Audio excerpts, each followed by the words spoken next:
Love speaks in many languages. What up, people? Welcome back to I Am Astrology Readings. I'm your astrologer, Paul Heath, and we are going over Venus in Gemini's transit, which begins July 4th and will last until July 30th. Love speaks in many languages. When Venus goes into Gemini, what's some of the core themes? We're going to see intellectual connections become the primary pathway to romance and attraction. Love flows through language. Minds meet before hearts, and meaningful dialogue becomes the bridge to deeper intimacy. Now, for the tarot enthusiasts, Venus is represented by the Empress, and Mercury is the Magician. Now, when Venus, the Empress, enters Gemini's realm, she exchanges her lush garden for a library of infinite conversations. The goddess of sensual abundance becomes the mistress of intellectual seduction, where beauty is found in the wit. Love flows through language, and connections spark through the meeting of the minds. Now, when you break it down using the tarot, it has a story to tell on its own.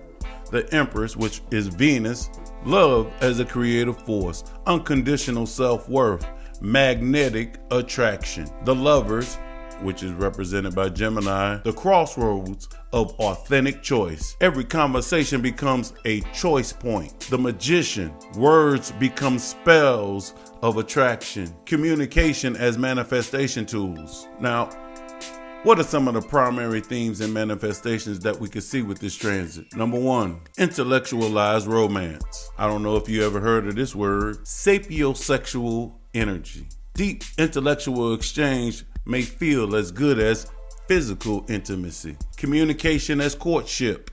Witty text, clever conversations, and mental stimulation become primary attraction factors. Relationship boundaries become fluid. Friends become lovers, lovers become friends. Number two, the social butterfly effect.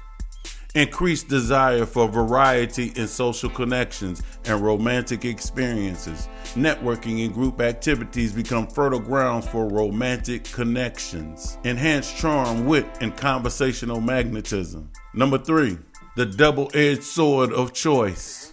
Gifts, natural ability to create intellectual intimacy, powerful communication skills. Shadows, love can be fickle. Tendency toward mixed signals and commitment hesitation.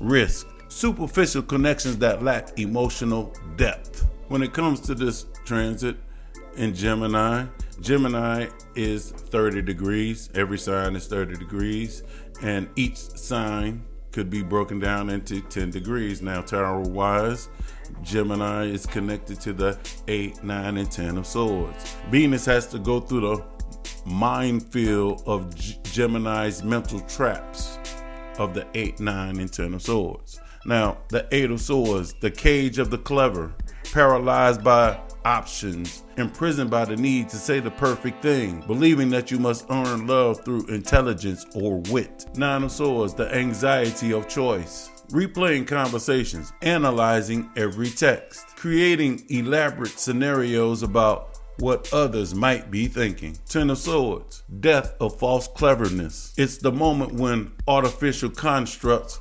collapse, when performance of being interesting exhausts itself, only allowing authentic self to emerge. The antidote, you don't need to earn love by being clever. You're lovable simply by being real. Now, when it comes to this transit, how can you apply this to your life? When it comes to relationships, for those who are single, focus on meeting kindred spirits rather than life partners. Exploration over commitment. Couples, prioritize intellectual banter, playful communication, and shared learning experiences. Caution, avoid mixed signals and clarify relationship intentions. When it comes to your social life, create time for hosting discussions with groups, book clubs, or salon-style gatherings. Dive into taboo topics that challenge your outdated norms. Intellectual rebellion is favored. Dating apps and digital communication thrive during this transit. Creative and financially, renewed interest in art, writing, and communication-based fields. Monetize your communication skills, writing, podcasting, teaching, and social media. Warning: watch out for impulsive spending on books, courses, gadgets, or travel experiences. How to embrace this energy? Curiosity over commitment. Use this time for exploration rather than permanent decisions. Mental foreplay.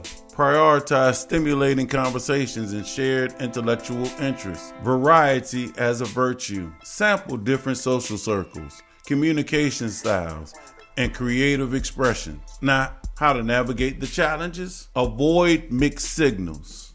Be clear about your intentions even while exploring your options. Balance surface with depth. Don't let intellectual connection replace emotional intimacy entirely. Commitment consciousness. Recognize fickleness as a transit effect, not a permanent personality. So as Venus moves through Gemini, it's kind of going to go through 3 phases.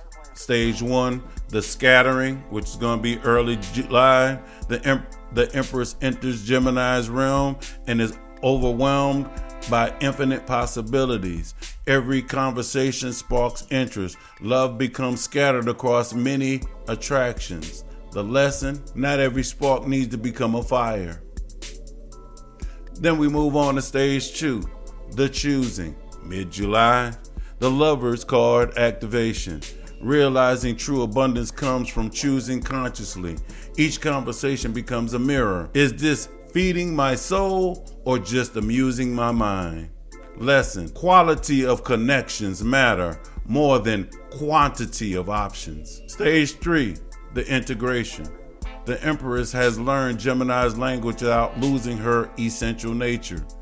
Can flirt with ideas while remaining grounded in worth. Can engage in mental play while staying connected to deeper desires. Achievement: love that is both intelligent and authentic. I'm about to go through the rising signs, and as I go through, it may be laced with a little tarot. And so just to reiterate, the Empress, abundance through creative expression and nurturing communication. The Lovers, choices in relationships and duality of desire. The Magician, manifesting through power of words and ideas. 8, 9, 10 of Swords, mental overwhelm, anxiety, and a need for clarity. All right, so let's run through the rising signs. Aries rising, 3rd house activation, the mind, voice, and community. Venus graces your house of communication, short journeys, and immediate environment. Expect heightened charm in daily interactions, potential romantic connections through siblings or neighbors, and increased pleasure in learning and writing. The Magician amplifies your natural leadership through persuasive communication, while the Empress brings creative fertility to your words and ideas. Your voice carries spell-like power during this transit. Conversations can literally manifest opportunities. The shadow work. The 8 of Swords warns against self-censorship or overthinking messages before sending them. Practical actions for you, Aries rising. Start a 30-day writing challenge. Practice active listening in conversations. Reach out to estranged siblings or old friends. Avoid reactive texting. Pause before responding. Taurus rising, we have 2nd house activation, money, self-worth, and values. Venus, your ruling planet, illuminates your house of resources and self-worth. This is prime time for monetizing communication skills or discovering new income streams through intellectual pursuits. The Empress emphasizes your natural abundance and magnetism, while the 9 of Swords cautions against financial anxiety from too many options. Speak abundance, not lack. Your words about money and worth become reality. Combat imposter syndrome by acknowledging your value and expertise. Practical actions: set clear financial intentions and stick to them. Explore income through writing, teaching, or speaking. Avoid impulse purchases driven by emotional reasoning. Practice daily affirmations about inherent worth. Gemini rising, first house activation: identity, magnetism, and personal power. Venus in your first house makes you irresistible, charming, and socially magnetic. This is your time to shine through natural wit and intellectual appeal. The Lovers highlights your natural duality and choices in self-presentation, while the Empress brings creative abundance to your personal expression. You are the embodiment of attraction. Radiate your authentic essence rather than performing for others. The Ten of Swords warns against burnout from trying to be too many things to too many people. Practical actions: schedule alone time between social engagements. Refresh your personal style or appearance. Network authentically rather than strategically. Choose quality connections over quantity. Cancer rising, 12th house activation: soul, secrets, and solitude. Venus moves through your house of subconscious, bringing hidden attractions to light and making private creative work especially fruitful. The Nine of Swords and the Empress combination suggests finding beauty in solitude while being mindful of nighttime overthinking. Secret creative projects and dream work become pathways to healing and inspiration. Shadow work: release old heartbreaks through artistic expression rather than rumination. Practical actions: keep a dream journal and note recurring symbols. Create art or write about past relationships to process them. Practice bedtime meditation to quiet mental chatter. Trust your intuitive hunches about people and situations.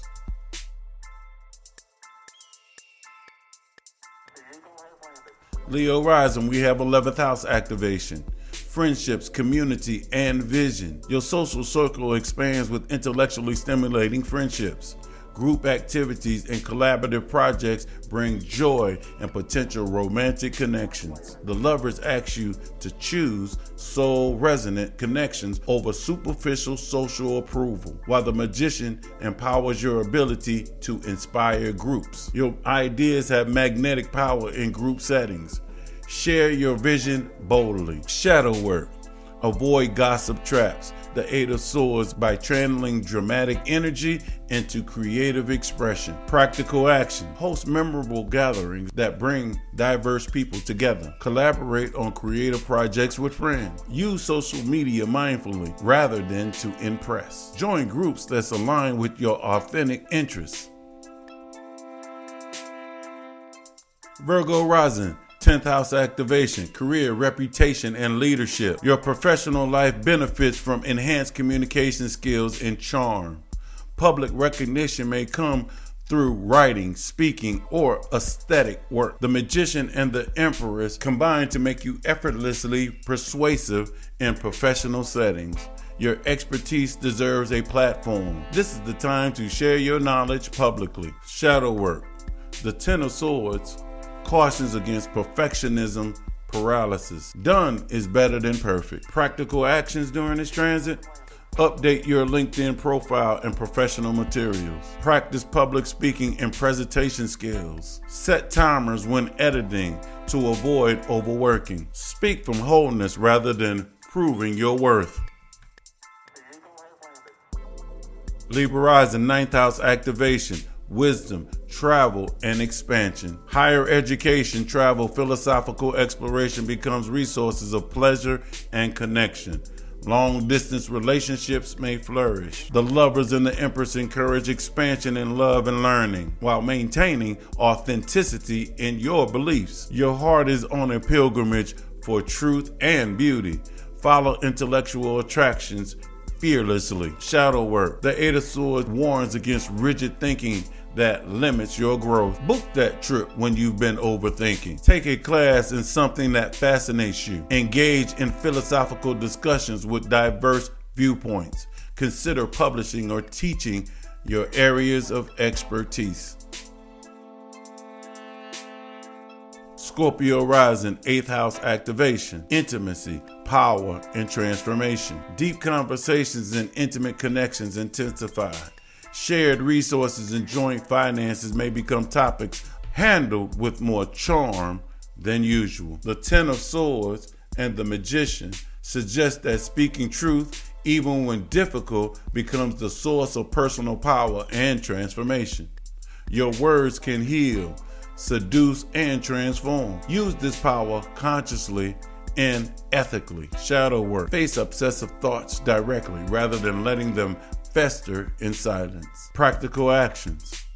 Channel intensity into creative writing or journaling. Practice vulnerable communication in close relationships. Negotiate shared resources with clarity and fairness. Transform jealousy into curiosity about your deeper needs. Sagittarius rising, 7th house activation, love, mirrors, and agreements. Partnerships take the center stage. Intellectual compatibility and shared communication styles. New relationships may begin through learning environments. The Lovers is especially potent here, emphasizing conscious choice in partnership rather than falling into them unconsciously. Don't just fall in love. Choose it with eyes wide open. Shadow work. The 9 of Swords cautions against fears blocking authentic vulnerability. Practical actions. Plan first dates with long-term partners to rediscover each other. Use humor to resolve relationship tensions. Communicate your needs clearly rather than hoping to be understood. Evaluate whether your partnerships reflect your growth. Capricorn rising, 6th house activation, health, habits, and service. Your daily routines become more pleasant and communicative. Your work environment may become more social, or you might find ways to beautify your daily tasks. The Magician empowers efficient communication and organization, while the 8 of Swords cautions against perfectionist traps. Precision is beautiful, but allow joy in the process of your daily work. Shadow work. Avoid overscheduling and remember that rest is productive too. Practical actions. Schedule mandatory fun breaks during work days. Beautify your workspace with plants or art. Practice mind-body wellness through movement or meditation. Communicate appreciation to coworkers and service providers. Aquarius rising, 5th house activation, romance, joy, and creative expression. This is your season of playful romance and creative expression. Casual flirtation and artistic projects bring particular joy and fulfillment. The Empress brings creative fertility, while the Lovers ask whether your pleasures are authentic joy or temporary fixes. Express your creativity without apology. Your unique perspective is your gift to the world. Follow what both turns you on and lights you up for lasting satisfaction. Practical actions. Start that creative project you've been brainstorming. Engage in playful flirtation without attachment to outcome. Spend time with children or reconnect with your inner child. Prioritize activities that bring genuine joy over those that just kill time. Pisces rising, 4th house activation, home, inner world, and ancestry. Family communications improve. You can feel called to beautify your living space. Emotional foundations become topics of gentle exploration. The 9 of Swords and the Emperor suggest that ancestral or inner child wounds may surface, but can be healed through self-compassion. Make home in your heart first. Your physical space will reflect that peace. Shadow work. Speak kindness to yourself, especially when processing family patterns or childhood memories. Practical action. Create a memory box instead of ruminating on the past. Host storytelling evenings that honor family history. Beautify your living space with meaningful objects. Practice self-parenting through nurturing daily rituals. The 3 core messages here. The Empress whispers, you attract what you believe you are worthy of. The Lovers reply, and you always have a choice. And the Magician reminds you, your words are wands. Use them to create what matters. When it's all said and done, what's the ultimate message of Venus's visit to Gemini? Love becomes a language to be learned, spoken, and continuously redefined through the art of meaningful dialogue. I want to thank y'all for joining me on I Am Astrology Readings this week. Make sure you join me on Friday on IamAstrologyReadings.com for the 2 o'clock session. $50 Friday. If you need a reading, come to the website, book a reading. I'd love to have a conversation with you. If you want to customize I Am Astrology Readings t-shirt, send me an email. I might hook one up for you. For the people who generally watch the videos, I do have a blog section where you could get, the detailed information of the transits that I'm speaking about in this video. Just go to IamAstrologyReadings.com, go to the blog section. It's usually the same name as the video. Until the next video, I want to thank you for watching. I appreciate it. Make sure you like, comment, share with a friend, neighbor, a cousin. And as always, you know how I end this. Know thyself and balance your energy.